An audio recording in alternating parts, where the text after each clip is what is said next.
Okay, let's dive in. We've got this fascinating stack of material in front of us, all focused on the next Jurassic movie, Jurassic World: Rebirth. Yep. Lots to unpack here. So our plan, as always, is to really dig into these sources you've gathered. We want to cut past the speculation and get right to the core details. You know, what's actually been revealed about this thing and why it's worth talking about. Exactly. No hype, just the facts from the sources, painting a picture of what this film is actually shaping up to be. All right, so first things first, setting the scene. Where are we? When are we? The sources are pretty clear, right? It's 5 years after Jurassic World Dominion. Yeah, 5 years later. And the world's kind of different. Sounds like the dinosaurs aren't, everywhere anymore. Right. It says the remaining ones are mostly pushed into these isolated equatorial regions, almost like the planet's trying to create little pockets for them, mimicking their original habitats. Which is interesting. It sets up a new kind of status quo, not just chaos everywhere. Definitely. And the reason we're jumping back into this world, the sources say it's medical. Yeah, it's about potential breakthroughs. Apparently, there are 3 really massive dinosaur species, huge ones, living in one specific tropical area. And their DNA, it holds the key to some potentially game-changing medical stuff.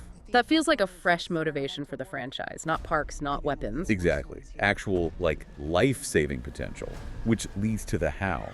The sources talk about a team being put together. A specialized team, right. Their mission is basically a retrieval operation. Go in, get the genetic material from these specific dinosaurs. And we even have some names for this team. The sources mention Zora Bennett. She's described as a covert ops expert. Scarlett Johansson is playing her. Okay. Then there's Duncan Kincaid, the mission leader. That's Mahershala Ali. Strong cast already. And rounding out the core trio seems to be Dr. Henry Loomis, a dedicated paleontologist played by Jonathan Bailey. So it sounds like a pretty capable group for a serious mission. Okay, here's where, for me, the sources threw a curveball. The location. You'd think they'd head to one of those equatorial zones we just mentioned. Right, where those specific dinos are supposed to be? But no. The material says the expedition is heading to a forbidden island in the Atlantic. Okay. And get this, it's specifically identified as the site of the original Jurassic Park research facility. Whoa. Okay, that changes things. Going back there, that's loaded with history. Yeah. And probably danger. You'd think so. And speaking of danger, the sources mentioned they run into trouble pretty early on. There's a shipwrecked family. A civilian family. Yeah. Out there. Yeah.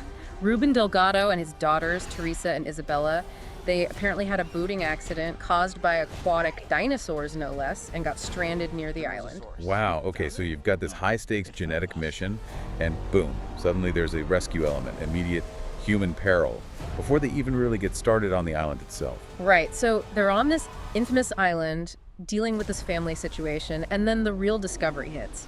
According to the sources, the island wasn't just abandoned.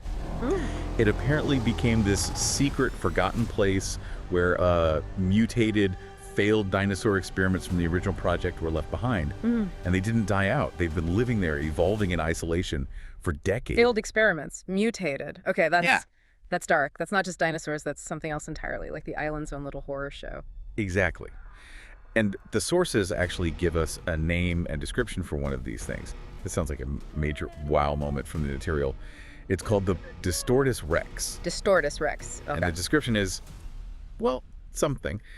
Described as deformed, kind of alien looking, and it has 6 limbs. A 6-limbed T-Rex variant. 6 limbs? Seriously? That's what the sources detail. And they flag it as one of the movie's main antagonists. Okay, wow. A 6-limbed mutated T-Rex. That's definitely not just another dinosaur. That signals they're really leaning into the genetic experiments gone wrong angle, maybe even pushing into body horror territory a bit. Yeah, that's different. It really is. It feels like a genuine attempt to introduce a new kind of threat, something truly unnatural, born from those past mistakes. So, who's making all this happen? We mentioned Johansson, Ali, Bailey. The sources also list David Iacono, Philippine Velge, Bechir Sylvain, and Ed Skrein in supporting roles. And behind the camera, Gareth Edwards is directing. He did Rogue One, Godzilla, knows his way around scale and tension. And interestingly, the script is by David Koepp. Koepp, as in original Jurassic Park and Lost World Cup. The very same. The sources seem to suggest his return is a pretty intentional move. maybe to recapture some of that original magic or perhaps that specific tone. That makes sense. Bringing back the original writer definitely sends a signal. Yeah. And the composer is Alexandre Desplat. That's interesting too, implies a potentially different sound for the score compared to the recent films. And that tone you mentioned, the sources are explicit about it. The goal seems to be reinvigorating the whole thing by doubling down on the horror elements, like the original Jurassic Park. Making it scary again. Yeah. Using these new terrifying creatures, this creepy forgotten island setting. Yeah. It's all apparently in service of that more suspenseful, horror-inflected vibe. Which connects to the themes the sources say they're exploring. Yeah. The usual suspects, in some ways human ambition, the ethics of messing with genes. Always central to Jurassic Park, yeah. Right. And, of course, the unintended consequences of, well, playing God. But framed through this new lens of potential medical miracles versus these mutated horrors. High-stakes adventure, but with that strong horror suspense thread running through it. Sounds like a potent mix. Let's quickly run through the practical details from the sources. Release date in the U.S. is July 2nd, 2025. Okay, next summer. Runtime is listed at 133 minutes, standard blockbuster length, English language, obviously. Production companies are Amblin and Kennedy Marshall, distributed by Universal, all the familiar players there. So for you listening, pulling all these threads together, it gives you a much clearer picture, right? It's Yeah. not just another Jurassic movie. No, it feels like they're making specific choices. The time jump, the medical angle, these mutations. The return to the original island, the deliberate focus on horror and suspense. It helps you understand the direction they're aiming for, based on everything highlighted in the material we looked at. So just to quickly recap the big takeaways from the sources, we're jumping 5 years after Dominion. Earth's different. The mission. Medically motivated, getting DNA from specific giant dinos. But the location isn't one of the known zones. It's back to the original island research site. Big twist there. Where they find a stranded family, instant human drama, and the island's big secret.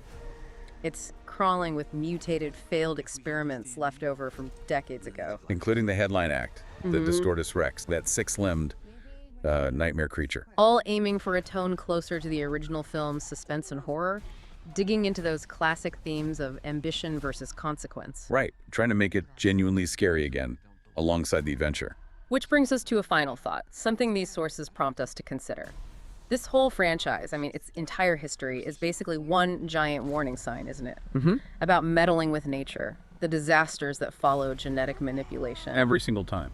So even with this arguably noble goal this time, medical breakthroughs, what new price tag is attached, what unforeseen catastrophe is waiting on that island, simply because humans are trying, once again, to harness something ancient and dangerous for their own ends. It really makes you wonder if they'll ever learn, or if this cycle is just doomed to repeat.